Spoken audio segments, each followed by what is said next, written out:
Hi everyone, I am very happy to be here and talk to the camera again after many weeks of break.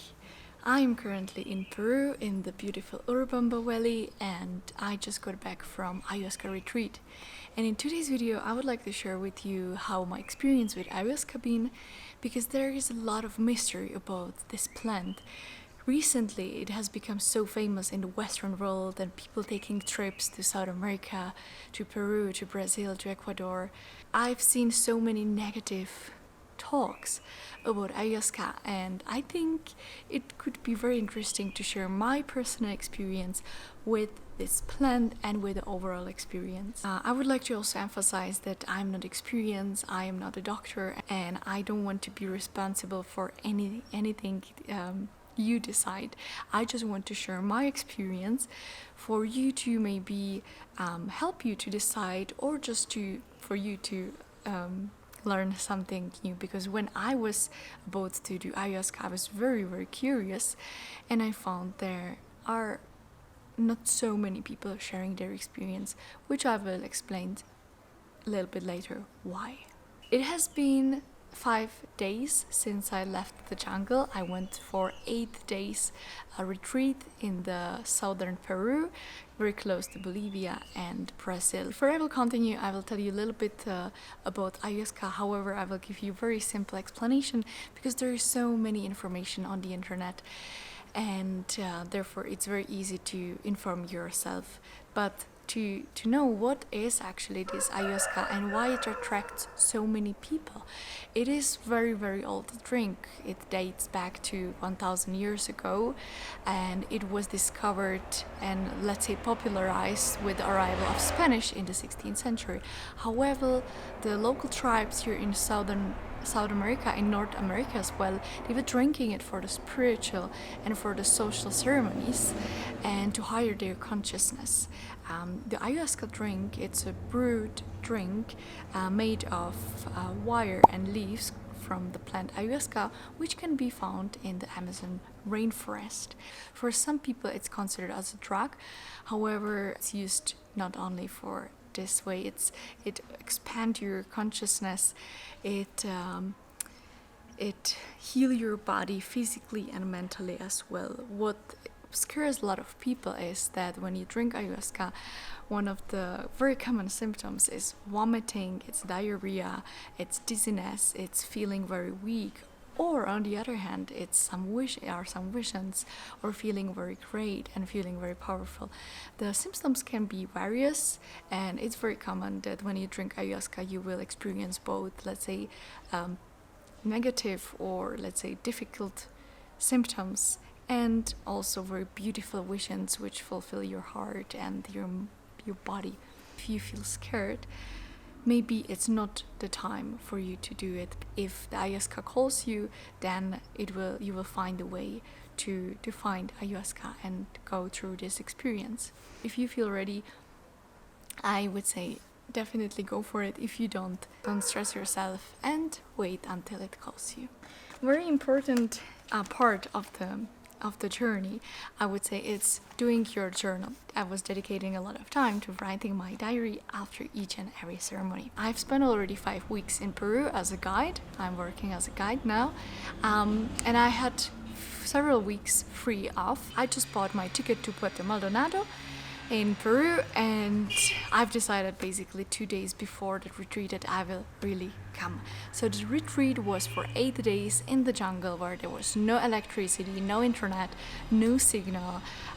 All the food was very plant-based. Even before the ayahuasca retreat, you should be doing some diet, which means not eating meat, not eating dairy products, not eating a lot of processed food. Just try to eat healthy and clean as much as possible, because this will help you later during the ceremonies and when ayahuasca is cleaning your body, and meaning that ayahuasca does not have to take so many time to process the junk food you're putting in your body, but can go more directly and more fast to healing your emotions and to healing your body as well.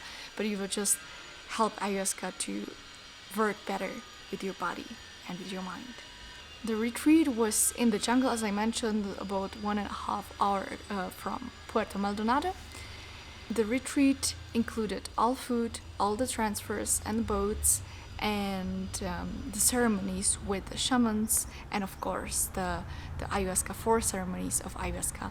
The costs are around $1,000 or €1,000.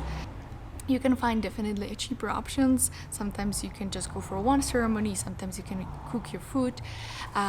It depends so much. I just felt nice connection to this place, and I just felt I needed the time that someone would care of me. I didn't want to spend time and energy cooking a food for me and stressing about that, because after the ceremony you can be quite weak and you just need to rest or process what you've been through. If I were you, I would definitely go with some recommendation about some good shamans and good places, because the safe environment is so important for nice and good and safe experience with ayahuasca drink.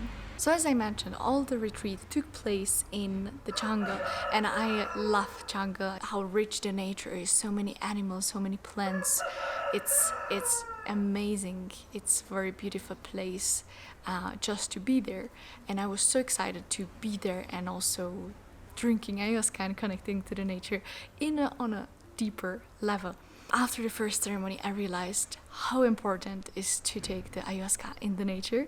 Maybe you don't want to travel all around the globe to jungle, but please try to do it in the nature, because the effects the ayahuasca will have when you're in the nature, it will multiplicate thousands and thousands times. I had in total 4 ceremonies. The ceremonies were with the local shaman, and just to give you a little idea how the ceremony works. So the ceremony always takes place in the night.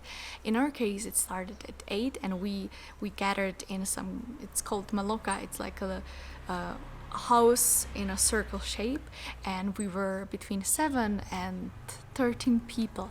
And we, at the beginning, usually the shaman cleans the place with Palo Santo and cleans the place from bad vibes and from bad energy, and then we do some sort of short mantras to become present and to become conscious, and then we gathered in the circle, and everyone shared the intention for the ayahuasca trip, let's say. I had several intentions, from make visible what is invisible to my eyes, or to expand my mission, and people usually have very similar intentions from what I've noticed, even though they even if they had a lot of ayahuascas before, or even if they are older or younger, we in total in at the end, I feel we all have very, very similar topics we want to work on and we want to expand. And so after sharing our intentions, we go back. We had a mattress, we had a bucket because next to our mattress, and we had blankets and water and maybe some headlamp because it was night, and during the ceremony it's completely dark. I didn't understand why, but then I realized that the more light we have, the less we are connected to our inner self, and we sort of also follow the nature cycle. When it's dark, we kind of don't lighten up with the electricity. Then the shaman calls everyone to approach him, and he gives a little cup for you to drink, which is already the ayahuasca. The drink is very brownish. It's brown, between brown and black, and the taste is just awful. It's really, really bad, but it is what it is. Then you drink it. Maybe they give you agua florida, which is a mix of alcohol. You smell it. It kind of opens your mind, and then you go lay down and you wait until the ayahuasca process. And after like an hour, they call for a second cup if anyone wants to drink a second cup. Apart from one ceremony, I always had 2 cups.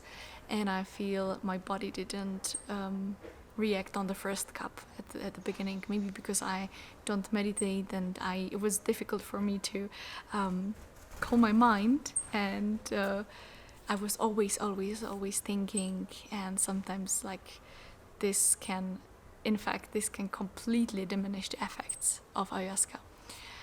So I kind of feel the people who meditate are more ready for it. And I started to feel the effects of ayahuasca after 1 hour, 1.5 hours. And for example, the first ceremony I had, I started to cry. Not really cry like loud cry, but I started to have wet eyes, and I started to feel like when you have emotions of being sad and wanting to cry, and suddenly I started to laugh. But it's not, it's, you're always present there with the physical, but it's quite hard to explain if you haven't ever tried. But I feel like it's just like the emotions and the energy flows within your body and within your cells, but you're still physically there. So like if you need to go to toilet, you're able to stand up and go to toilet. And the second ceremony, it was very similar. It was just, let's say, the first ceremony for me was very happy. I was laughing a lot. I realized that I was healing myself with the laugh. I was really laughing from every part of my body, even though there was nothing like specific to laugh about. The second one, I was more crying. I was more anxious. I realized what are my fears, and it was just processing with my body. Each and every ceremony is different, even if we all drink the same drink, even if we have the same shaman, everyone processes differently because everyone has something different in their minds. Even if we have the same intention, the ayahuasca can show us something different, probably what the ayahuasca considers as the most important for us at the moment. It's also very important, the shaman and the vibes of shaman, how much is he presented, how much he holds the place, and how much he gives the energy to the ayahuasca, because this all, it's so important for you to have really nice experience. The ayahuasca can really work with your body differently each and every ceremony. You can have visions, but you don't have to have visions necessarily. Some people say that the visions are from 90% complete illusion. They don't reflect anything real.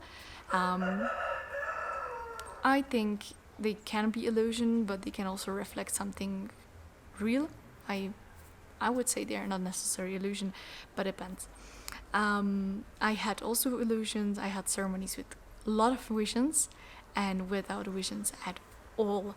So the experience was very diverse. If you're asking if I vomited, yes, I did. I did twice, but the rest of the ceremonies I didn't. For some of you, this might sound gross, but it's one part of healing. Actually, I've recently read a book about a lot of native indigenous people working with the plants, and also about yogins in Asia, and they learn to vomit unconsciously, to really clear your stomach, clear your body from the emotions and from everything we don't need. The reason why so many people don't really share the thoughts from ayahuasca with others is because they don't want to give and pour all their energy into others, and they don't want others to influence their thoughts and the learning lessons they had. After one ceremony, we had a talk, and I love this thought, and I want to share with you that the real ceremony starts when it ends. All we've learned and all we've seen, we need to apply in our lives, and it's on us to stick to it and use it daily and practice it, not just to see it, but really practice it.